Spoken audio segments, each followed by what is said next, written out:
She poured his coffee with trembling hands, and when he looked up at her with cold, disgusted eyes, he said the cruelest thing she'd ever heard. People like you are why this country is falling apart. What he didn't know was that in less than 10 minutes, those words would shatter his entire world. Rebecca had been wearing the same worn-out sneakers for 2 years. The soles were so thin she could feel every crack in the restaurant's tile floor during her 12-hour shifts. At 47, she worked 3 jobs: waitress by day, convenience store clerk at night, and on weekends. She cleaned offices in the financial district where men in $1,000 suits never looked her in the eye. Her daughter Emma was 19 and fighting leukemia at County General Hospital. Every single dollar Rebecca earned went toward the mounting medical bills that insurance refused to cover. Some nights she survived on crackers and black coffee, telling herself it was a diet, not desperation. The dark circles under her eyes told a different story, one of sleepless nights spent holding her daughter's hand and praying to a God she wasn't sure was listening anymore. But she never complained.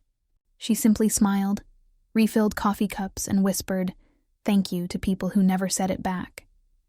She didn't know that this ordinary Tuesday morning would crack, open the carefully built walls around her breaking heart. What started as the worst moment of her life would become the beginning of something she never saw coming. The man walked in at 8:47 a.m., and Rebecca knew immediately he was different from her regular customers. His suit probably cost more than her monthly rent. His watch caught the morning light like a small constellation on his wrist. He sat in her section, didn't look up from his phone, and when she approached with the coffee pot, he held up one finger, not in greeting, but in dismissal, like she was an interruption to something far more important. Coffee, black, and make it fast, he said without eye contact. His voice was sharp, impatient, carrying the weight of someone who'd never been told no. Rebecca poured carefully, her hands shaking slightly from exhaustion and the early morning cold she couldn't seem to shake. A single drop, just one, splashed onto the saucer. It was barely noticeable, but he noticed. His eyes snapped up, ice-cold and furious. "Are you incompetent or just lazy?" he said loudly enough that other customers turned to look. "Do you have any idea how replaceable you are? People like you are why this country is falling apart. No skills, no ambition, just dragging everyone else down." The restaurant went silent, but what broke her wasn't his words. It was the way everyone looked away, pretending they hadn't heard. Rebecca's face burned with shame, but she forced herself to stay calm. "I apologize, sir. Let me get you a fresh cup." Her voice barely made it past her throat. He waved her off like she was a fly. "Forget it. Just stay away from me." She retreated to the kitchen, her vision blurring with tears she refused to let fall. Not here, not in front of everyone. She leaned against the cold metal counter, breathing slowly, counting to 10 like her daughter always told her to do when the world felt too heavy. But then something strange happened. A woman who'd been sitting 2 tables over stood up. She was younger, maybe in her 30s, wearing business casual clothes and carrying a leather portfolio. She walked directly to the cruel man's table. "Excuse me," the woman said, her voice calm but firm. I couldn't help overhearing. "I'm Charlotte Brennan. I'm a features reporter for the Chicago Tribune." The man looked annoyed. "And?" Charlotte smiled, but it wasn't friendly. "And I'd like to interview you about your views on service workers. I think our readers would be very interested in hearing from someone with your perspective." He shifted uncomfortably. "I don't have time for this." She pulled out her phone. "That's fine. I already recorded what you said. I'm sure your employer would love to hear it too. You work at Morrison & Hale Financial, correct? I recognize you from the company website." The color drained from his face so fast Rebecca thought he might faint. "Wait," he said, panic creeping into his voice. I didn't mean..." But Charlotte wasn't finished. She turned to Rebecca, who had stepped back out from the kitchen, watching in stunned silence. "Ma'am, would you be willing to share your story? I'm working on a piece about the invisible workforce, the people who keep this city running while being treated like they don't exist." Rebecca hesitated. Then something inside her, something that had been silent for too long, spoke up. "My name is Rebecca Torres," she said quietly. "I work 3 jobs to pay for my daughter's cancer treatment. I've been awake for 31 hours straight. I haven't eaten since yesterday morning because I'm $7 short for this week's groceries. And those $7 might be the difference between my daughter getting her medication on time or not. Her voice grew stronger. I have 2 master's degrees, one in education, one in social work.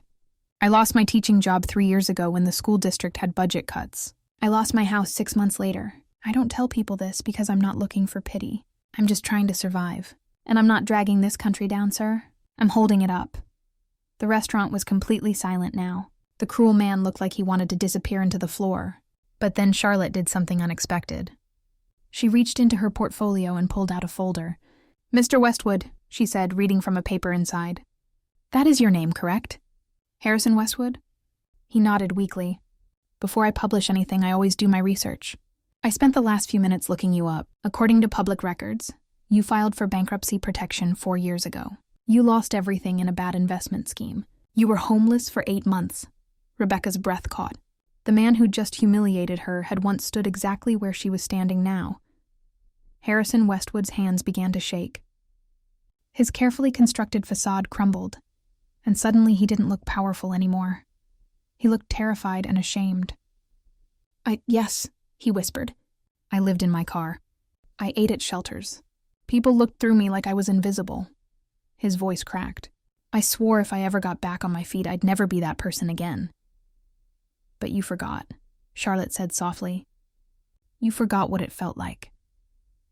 He looked at Rebecca, and for the first time, he really saw her.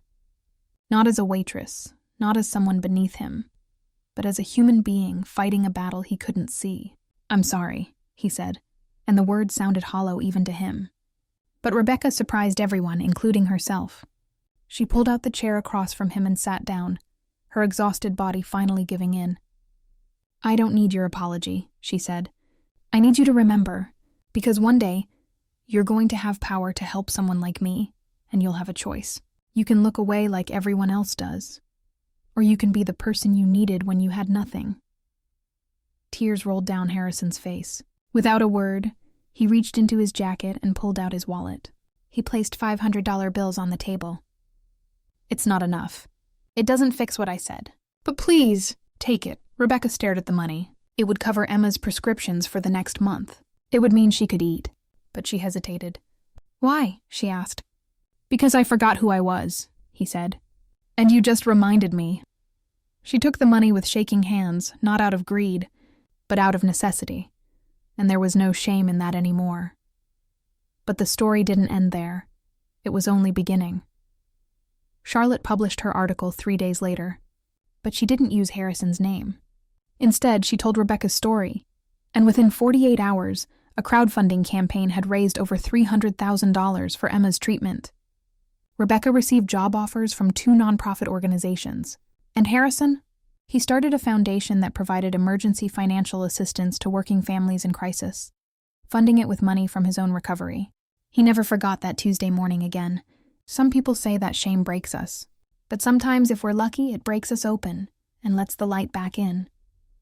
Rebecca learned that her voice mattered, that her struggle wasn't invisible, and that asking for help wasn't weakness. It was courage.